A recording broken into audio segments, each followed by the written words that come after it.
Good morning. I'm from Pakistan. I'm Noor Fatima, and most of you have been there in last night in the Pakistan's evening in Pakistan presentation, as well as such a soothing music. So I belong to that country, and today I'm trying to share some of the ideas with you on culture impact on economic growth, a little bit in the US perspective, EU perspective. Um, so I thought I will introduce Pakistan, though it is done last day, but still. And before I start for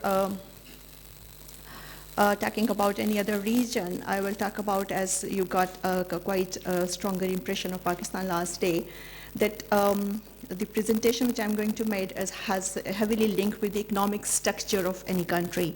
So if I start from Pakistan, let's see the Pakistan has the second largest salt mine, fifth largest gold mine, and fifth largest gold reserve, and seventh largest copper mine.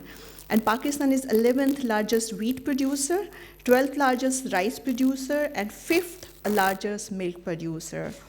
And still you see having that kind of all rich culture and natural enrichment, endowment in Pakistan. Pakistan is not producing economic growth, even the per capita income for the last at least 20 years. So it is not only the Pakistan, there are so many other countries in the world that they are not the same.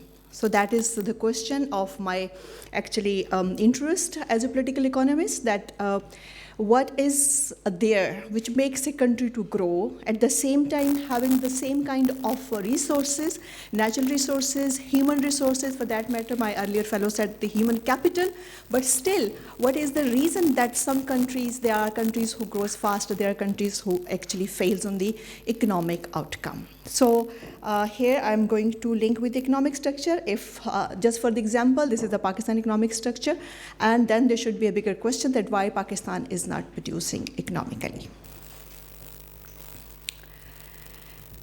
So because actually the condition, as per the economists, the conditions are not the same. Conditions mean the economic structure, the political structure, and the culture structure of that society.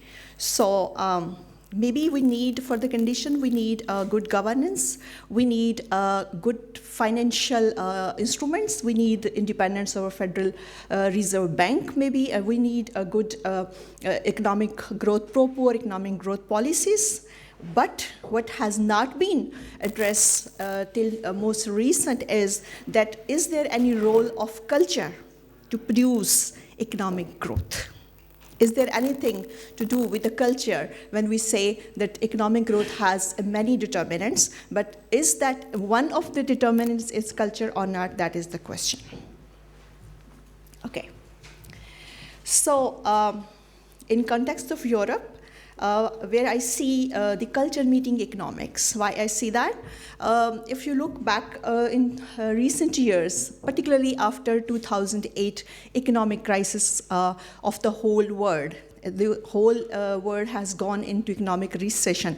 Unfortunately, Pakistan was able to basically sustain it, but it has hit more Europe and more America. And so you must have noticed that there are certain countries in this region, for instance, Spain, for instance, Greece, which are facing so far the heavy economic problem. They are defaulting, they're going to IMF, and they are asking also time and again, they're coming for the rescue to the Germany also. And now the German Chancellor, they have told them that no, that's enough.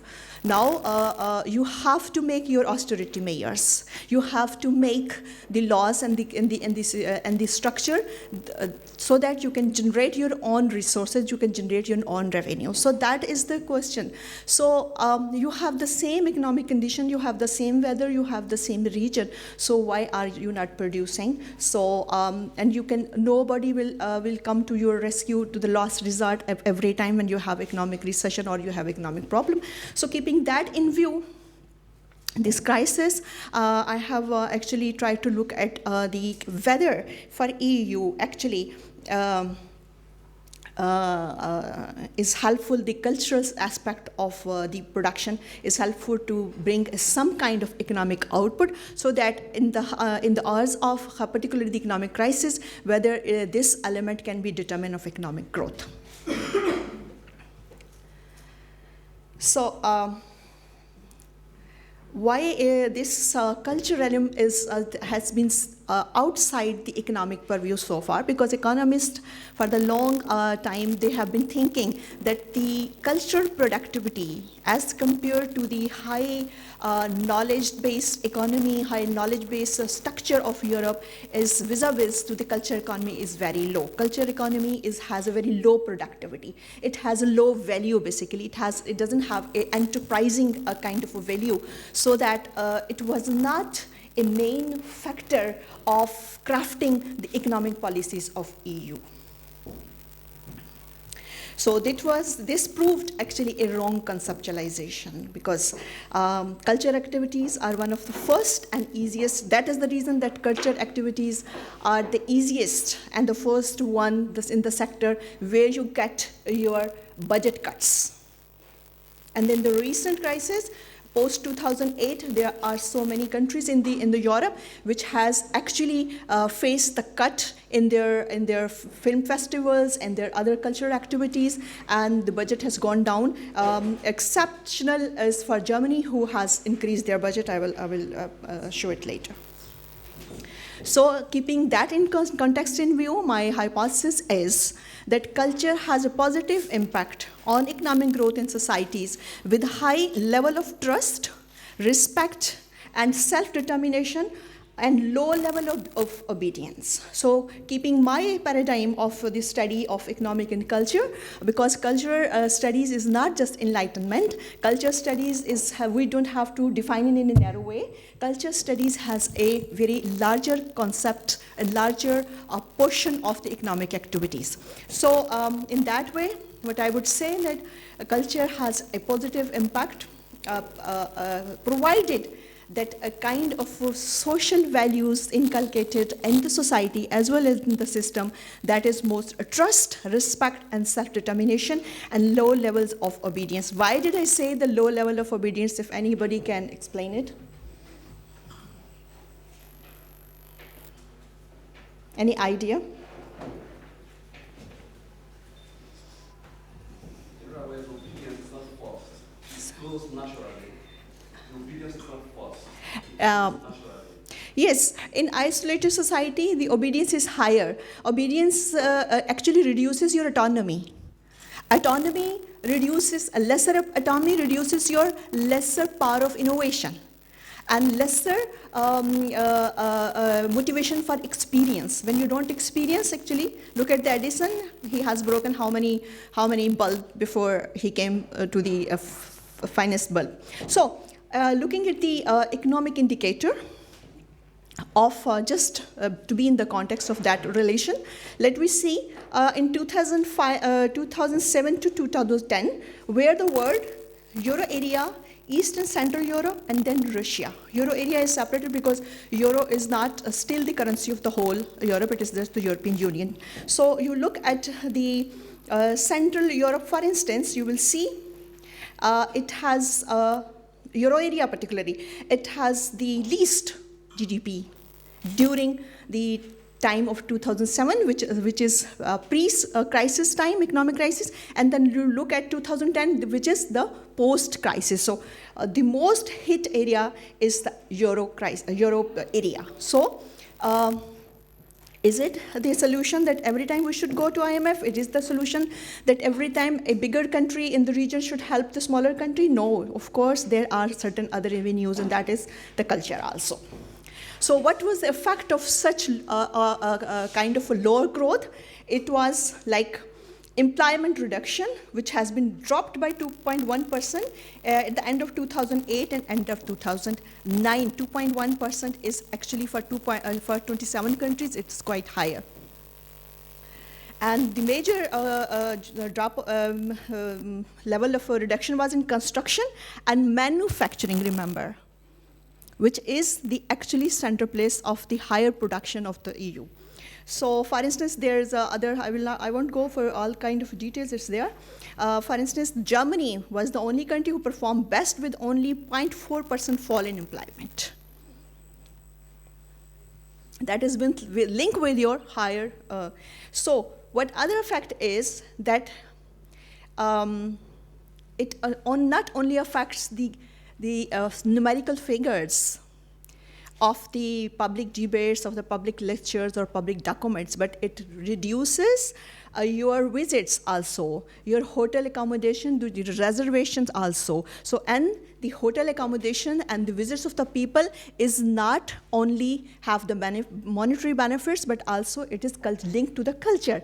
And that is linked to your tourism also. And tourism brings us again to the culture and the traveling and holidays as where the majority of the population concentrates its contact interaction with culture. If you have a reduced visit, for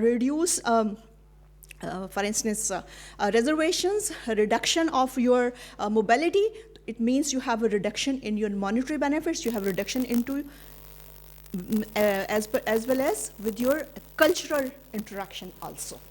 So this is how it is also linked. For instance, we come to the culture.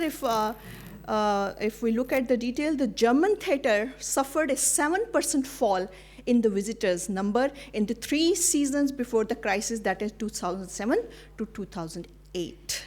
The people were so much actually cautioned about this crisis already that they may have made their own decision, because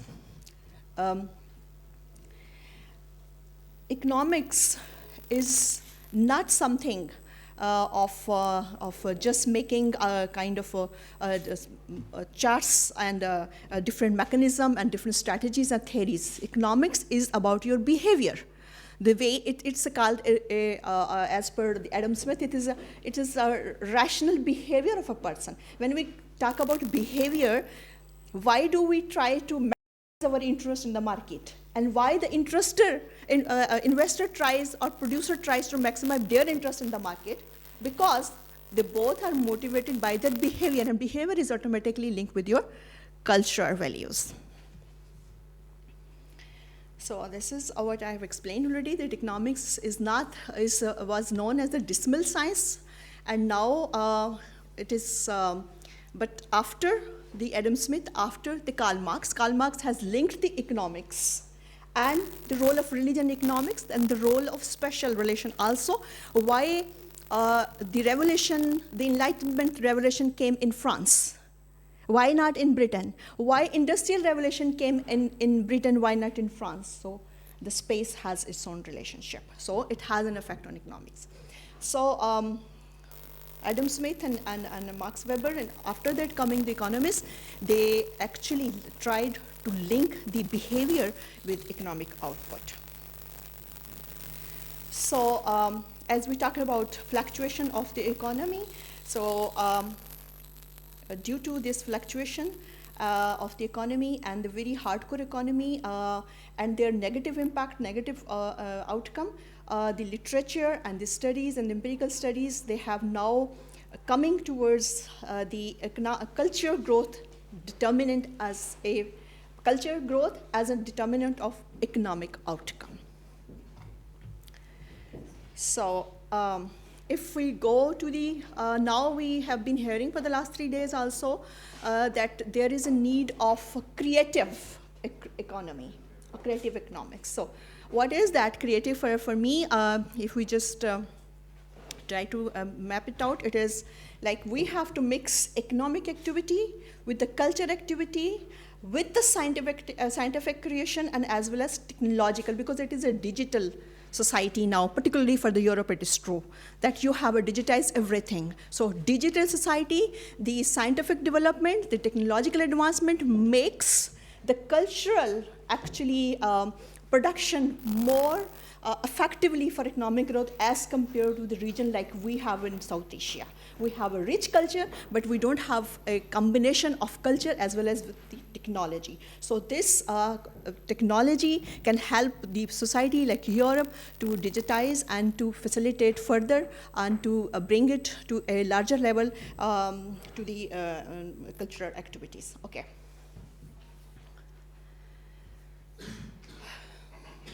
since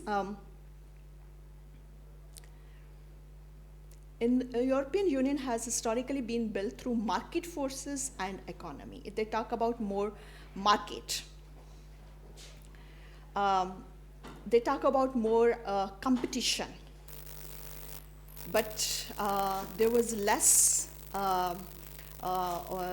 focus on your culture and creative industries in the Europe. That's why we see a lot of technological development, lot of marketing, a lot of market commodities, but we'll see less marketing of the traditional commodities. Just for your interest, I have placed this here, the percentage of persons working from home. Now from home means what? For informal sector. Means not very big, having a big entrepreneur office or not big enterprising. It is just like, for instance, a very smaller activity related to your cultural production. So if you look at the EU 27, I hope it is a bit visible, EU 27, you will see, for instance, the whole volume is 25% of this cultural sector, and less 50% of that sector has been covered by the person who are working from home or casual worker. I mean, they are interested, they are motivated for their own reasons, but not because of that it is enterprising. So that shows a lesser cultural focus of the national policies of the European Union for their states. Okay, when the people were asked, I have taken it through a study, which is made by Eurostat. Okay, what are the barriers the people actually, sometimes people find it difficult to access culture or take part in the culture activities. Which of the following, if any, are the main barriers for you? Multiple choice. So they were given the choice. So if you look at the major portion of this pie, it goes 42%. People said they have a lack of time. Do you think it is true? It is true per se of the survey, but is that the case actually? Okay. That is not the case if you look around the other reasons. For instance, 13% people say lack of knowledge of cultural background. You might have a time, but you don't have intent to go because you don't have a knowledge.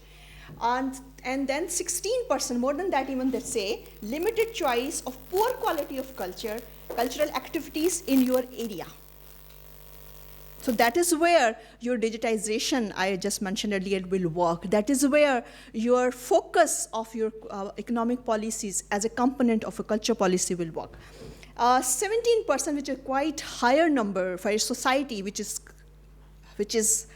claims is a high knowledge, knowing kind of a society, it's 70% of the people say lack of information. They don't have even information about the cultural activities in their area. Second to 42%, there is a higher number is 29%.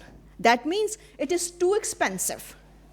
Too expensive, so it makes actually no production. Because it is not only the product you consume, basically, because when you consume, it is automatically, sometime it is how to regenerate that technology through that consumption of the goods also. So this 29% says too expensive, that is also a point of concern of the public policy makers in EU. Lack of interest. So that is no reason actually, which is coming from 27% people says we have no interest. So is that that we should be fine with it? We should not be fine with it. Why don't they have the interest? That is the question, and that should be looked for. The policymaker should look for it. Okay, and I will not go for all the details because the time constraints. So. There is other aspects of the EU culture where they were asked certain questions, and if you look at the well, badly, and don't know, you will see the people are really interested, and they evaluate the culture aspect of the economy. And then you look at, for instance, when the last question was, when compared to other continents, it is much easier to see what Europeans have in common culturally. 67% people said yes. For instance, in South Asia, we cannot say that we have a same culture. Some of the element, but not all. But in Europe, at least, keeping certain things aside, but it is almost the same culture. So it should have been more rich than any other region of the world. Okay.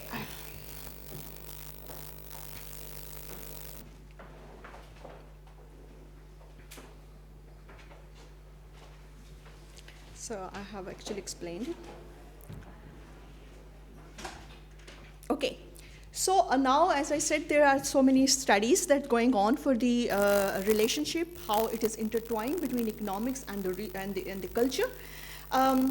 They say that there is always a higher growth in those regions that exhibit higher level of good culture values. And that is, what is the good culture value? It is your trust. It is your belief in individual, generalized morality, and low obedience, as I said. So if, just for example, if we look at, this is a bit older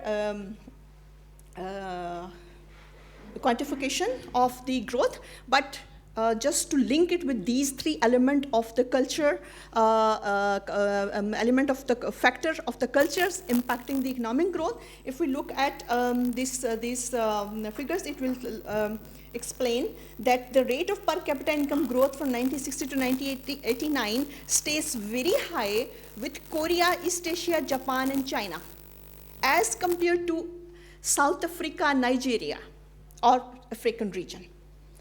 And in the middle comes the Europe and the New World, Scandinavian countries in the Europe.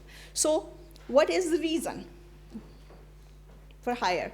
Because it is because of those three elements of the culture: the trust, their motivation level on which they work, and the confidence. So trust and these three elements were the higher in the period of 60 to 89. So that has given them the growth rate 6 and plus, whereas the Africa stays at 1 and lower. So these three elements matters a lot, though there is a quite difficult to quantify the culture aspect also, how to actually quantify and how to bring it into the figures. But still, there are certain studies. Okay.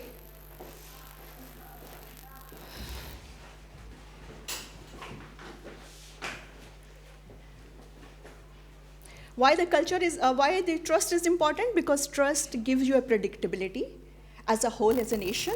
It brings you a value, and it also reduces the transaction cost. And then there is also, it is linked with the savings also. The saving is economic parameter also, but it is a cultural parameter also. And saving is automatically linked with your otherwise investment. And the other element, I have to go a bit fast, is the generalized morality. What is the ethical standards, then autonomy, I discuss, and ethics of hard work. And I will just now actually go to my key policy drivers, but could be how the economic growth can be driven culturally, and what should be the basically the priority of EU is the skill development of youth. It's not that I'm saying that I'm going to undermine the youth. It is skill development means the cultural, because the youth is not very much motivated for a cultural activity or the cultural skill. Improving access to finance, naturally when you have a smaller business, it needs subsidization of the government because it doesn't have that much enterprising value. Expansion of the marketplace and new business, when you have a digitized economy, expansion is very easy and you can give access to the international market. Expanding beyond the EU boundaries, of course, buttressing cross-sectoral fertilization, a stronger regulatory environment, because in the beginning you need subsidization, or you need to keep the smaller business away from the bigger learning. So Probably we need a new approach. And what is a change mindset, which should not practice the notion that what is not allowed is forbidden, but to what is not forbidden is allowed. So in that way, probably our role of particularly some of the institution will matter more. For instance, Goethe, for instance, other European institution. Okay. I will end with last slide, that Europe sees itself very much as a knower, the supplier of expertise, the holder of important values which need to be exported. It needs to be aware that there are a variety of value systems in the world, different ways of thinking, and be open to learning about these. European education system need to develop a great international focus, support multilingualism also. Thank you so much.